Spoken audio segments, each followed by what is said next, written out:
A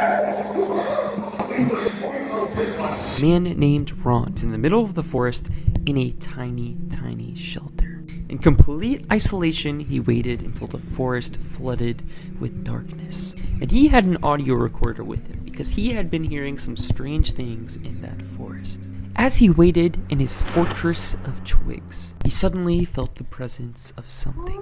And that's when he began to hear a noise off in the distance, a powerful sounding whooping. There are no monkeys in this forest. Ron is petrified at this point, but regardless, he decides to call out towards the creatures.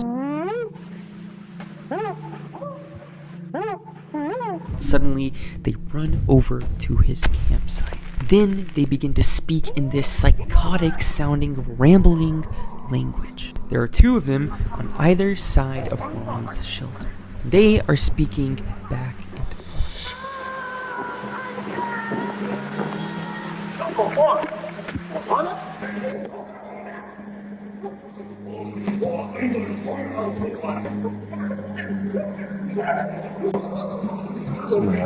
Ron is staying as far away from the walls as he can because he feels like an arm is gonna break through and grab him. The vocals on these creatures make them sound huge, and from there he sat in silence and listened as these creatures laughed, rambled, screamed, and then begin to make these pounding noises so powerfully that it is shaking Ron's body.